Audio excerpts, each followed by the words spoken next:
Hello, everyone. Today, I'm going to talk about something we all face at some point in our lives: inner conflict. It's that feeling of being torn between two choices, values, or emotions, where we struggle to make a decision or find peace within ourselves. We will dive into how to handle this conflict, and I'll share some real life examples that show how you can overcome it with practical strategies. It is your friend here, Dr. Mpali Nkana of Tap the Good Spiritual Counseling and Transformational Coaching Services.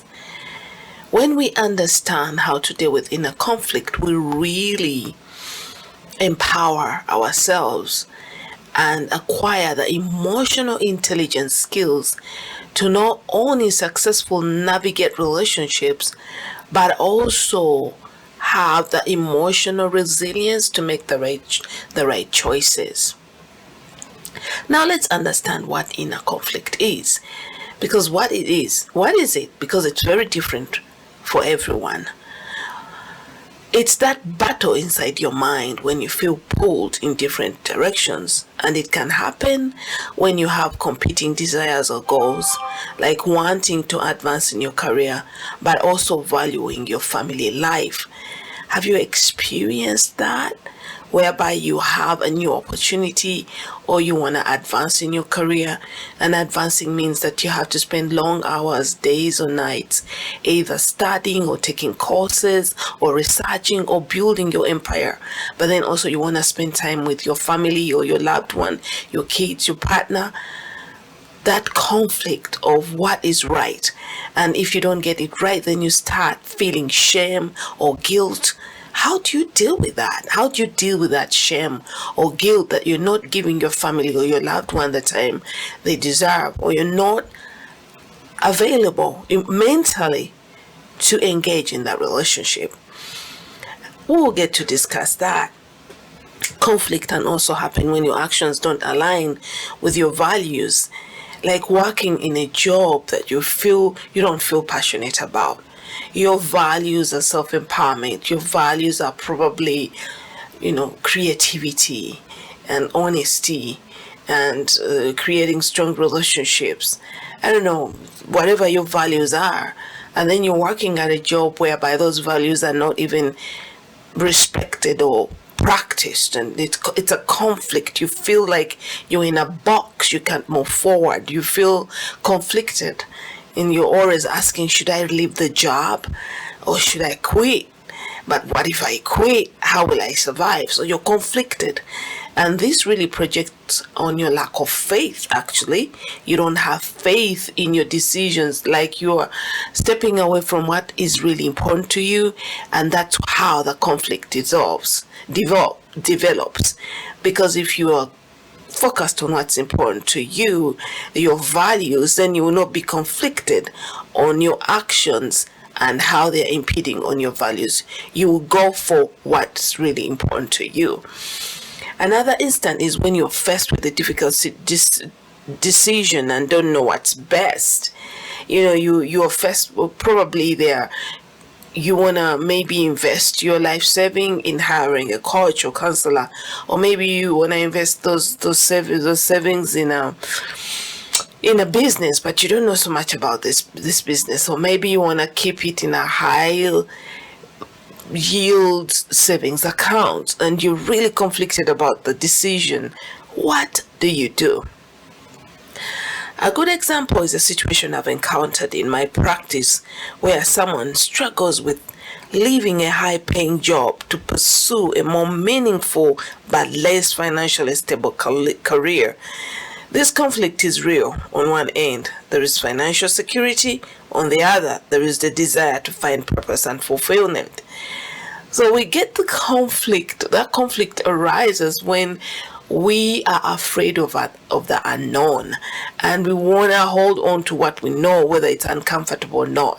We don't want to give ourselves the permission to fall off the cliff into the arms of opportunity, of fate, to just let go of what we know and what is comfortable and explore what could be possible, the possibilities, the infinite possibilities when we follow our dreams. Like everybody, like I heard the other day, some guy asked, have you ever seen a billionaire who is an employee? Never. You can never be an employee and be a billionaire unless you are an employee for your own company. So that conflict really projects on what is important to you, what your current personality is. Have you tied your personality on to being employed or being led, or you are ready to break free and lead your own life and live it on your own terms? So really the conflict is not the job or the financial security. The conflict is where you are in your personal development, in your self-mastery. What do you really want, and how do you really want to live your life? When you answer these questions, then you can make the right decision. So as we continue to step to identifying the source of your conflict, which I've also touched on, the first step in dealing with inner conflict is identifying its source. Are you conflicted about your career, relationships, or your values? Getting clear on where the tension lies is essential for resolution. For example, consider Sarah, a client I worked with. Sarah is just a fictitious name, but I just want to give you this example. She loved her job as a marketing manager, but was feeling burned out. She felt guilty because she had young children at home and wanted to spend more time with them. The conflict wasn't just about work. It was a deeper value conflict between her desire for professional success and her desire to be present for her family. By helping Sarah identify that her real conflict was between her value of family time and her desire to succeed at work, she was able to see the situation more clearly. So to soften that, it's like I had to help her identify what is important to her. What is more variable? Is it the time with her family time, or is it her desire to succeed? And these questions are personal, and you have to dig deep to really know what is important to you. Nobody can help you with that. I could help you as a coach to really direct you to help you in the right direction, or to identify what's really important to you, with you giving me the information, feeding into the information I need to help you find the right decision. So maybe it's important to ask yourself every morning, what is really important for me today? What is important in my life today? What is important to me? And then step 3 is accepting the conflict. Often inner conflict creates frustration because we try to ignore it or wish it would go away. But the truth is, you must accept the conflict because you can resolve it then. Avoiding the issue or wishing it away only creates more tension. I'll give you an example of John, another fictitious name, not real name, a small business owner who was debating whether to expand his business or maintain his current manageable workload. The conflict between growth and stability was driving him crazy.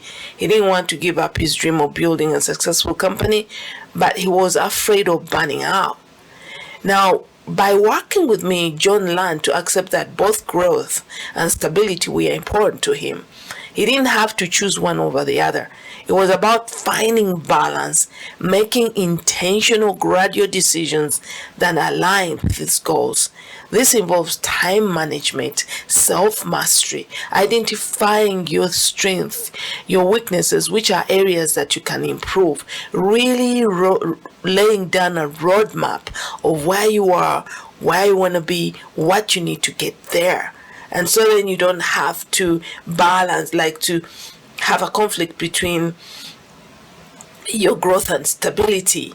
You know, if you're dealing with that conflict, do you want to grow or do you want to be stable? Remember, stability can also lead to retardation. Sometimes if you're holding on so much to that stable job, to that certain income, then you're not growing, then you're retarding. But you can achieve both. You can grow and also be steady with your growth. Number 4, practicing mindful and self-reflection. A powerful tool for navigating inner conflict is mindfulness. When you practice mindfulness, you're present in the moment, which helps you detach from emotional reactions. This can bring clarity and allow you to make decisions with more perspective. I'll give you an example. Tina, or another fictitious name, not real name, was facing inner conflict about whether to move to a new city for a new job opportunity, leaving her friends and family behind. She was anxious about making the right decision. Through mindfulness practices like meditation, journaling, Tina was able to sit with her emotions and thoughts. She noticed that while she feared the unknown, she also felt a sense of excitement about personal growth and adventure. By allowing herself time to process, Tina gained clarity about her values and felt more confident in making her decision. So practicing mindful should be a daily practice where you are consistently sitting down to clear your mind.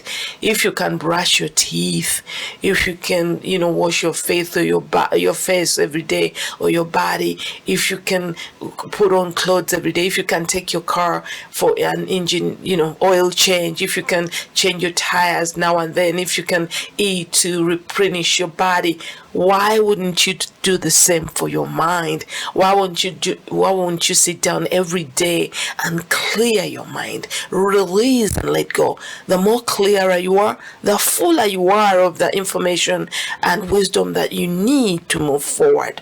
The easier it will be for you to make decisions because your mind is not cluttered. All right, then step number 4 is clarifying your values and priorities. When faced with inner conflict, it's essential to get in touch with your core values. What is really truly important to you? When you clarify your values, it becomes easier to make decisions that align with what matters most in your life.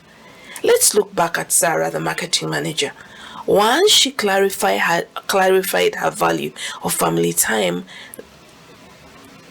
overweighed her drive for professional success at the time, she decided to scale back her hours and explore opportunities for more flexible time. By making her values clear, Sarah found peace with her decisions and felt less conflicted. There is no wrong or right way. Your values are personal. Don't feel guilty for stepping back and enjoying what you believe is important. Don't let the external environment and what people are doing, and some coaches tell you take massive action, like don't rest, go all in, it's 24 whatever. No, make it your own. What is important to you, and how can you bring that importance into those experiences? However, the idea is not to play it small and be comfortable and uncomfortable with discomfort, because meeting your discomforts actually helps you transform. It tears away all those layers of self-doubt and fear. And then step number 6 is seeking guidance. If the conflict is practically difficult, seeking guidance from others can be helpful. It can be a trusted friend, family member, or even a coach or therapist. Sometimes an outside perspective can shed light on things we might feel too close to. However, don't seek guidance for people who are struggling or who are experiencing less than where you are. Like if you're seeking guidance about weight loss, whether to go to the gym 5 times a day, or to focus on your diet, or to stop eating certain foods, don't go to someone who does not believe in health, who is on a journey of indulging into food. Go to someone who has achieved the goal of self-discipline and achieved their physical goals. So seeking guidance is extremely important, but it will only be helpful when you seek guidance from people who have been successful at achieving the goals that you want to succeed at. For instance, Michael was struggling with the decision to end a long-term relationship. He was unsure if it was the right choice, as he was emotionally attached, but also felt that the relationship wasn't fulfilling anymore. After speaking to me, after hiring my counseling services, he gained insights into his feelings and was able to make a decision that aligned with his long-term happiness, not just his fear of change. Now, another person would tell you if he had gone to his friends, like he was explaining to me, my friends are like, come on, why would you walk away from that relationship? You've been married for 20 years and, you share a mortgage and whatever, you're going to lose everything and blah, blah, blah, blah, blah. But Michael was so, it's a fictitious name, not real name of the client. He was so uncomfortable. He was drowning. He felt as though his soul was poisoned. You could see him frail and so like his soul was dying because he was holding on to shared insurance and shared property. If he had gone to his friends and listened to him, he would continue strangling his own soul, creating misery in his life. But because he hired my services, he was able to speak with somebody like me who sees the story from the outside, unbiased and professional at doing it. And you can always seek your own professional help so that you make decisions that are beneficial to you.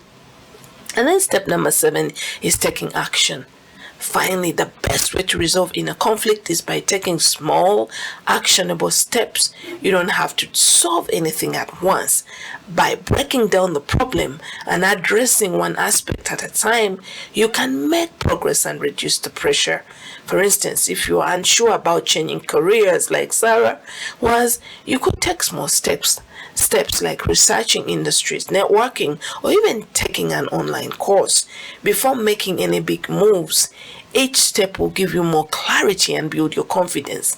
Also, practicing mindful on a daily basis, meditating and aligning with who you truly are helpful ingredients to help you with dealing with not just inner conflict, but rebuilding your emotional intelligence.